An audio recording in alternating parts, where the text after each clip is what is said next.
مفاجآت بالجملة في قائمة النادي الأهلي لمواجهة حرس الحدود بكرة يا جماعة. القائمة شهدت غياب محمد علي بن رمضان وأحمد رمضان بيكهام وكوكا وكمان قفشة، وكلهم إجهاد في العضلة الخلفية وإجهاد بصفة عامة، فمش هيقدروا يتواجدوا في المباراة.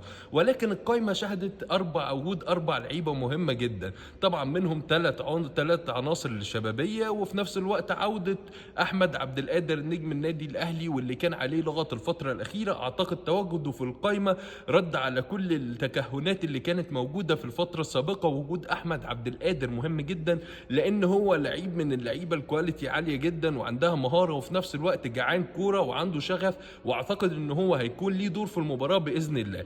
طبعا في ثلاث لعيبة شباب أو أربع لعيبة شباب، اللي هو حمزة عبد الكريم اللي كان قبل كده طلع معايشة مع نادي بايرن ميونخ الألماني، ولعيب هايل جدا وكويس جدا على المستوى مهاريا وكل شيء، وبيلعب في خط الوسط وبيلعب هاف.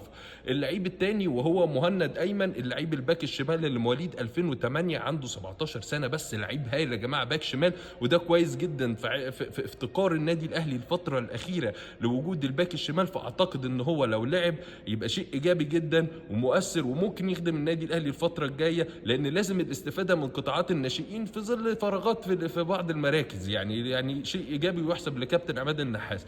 برضو محمد رأفت مهاجم كويس جدا مواليد 2005، عنده 20 سنه، لعيب كويس جدا يا جماعه على فكره ومهاجم مميز. وفي كمان هشام مصطفى لعيب خط وسط ضمه الكابتن للقايمه، كابتن عماد النحاس للقايمه، مواليد 2004، عنده 21 سنه. اللعيبه دي هي مستقبل للنادي الاهلي، واعتقد انها هتكون مؤثره جدا جدا جدا، خصوصا مهند ايمن اللعيب الباك الشمال الصغير في السن، لازم الاستفاده منه. كل التوفيق للنادي الاهلي في مباراه صعبه للغايه، لان نادي حرس الحدود لعب 6 ماتشات بس، النادي فاز في مباراتين وتعادل في 2 وخسر 2. كل التوفيق للنادي الاهلي ان شاء الله في المباراه امس، وباذن الله فيما هو قادم كله.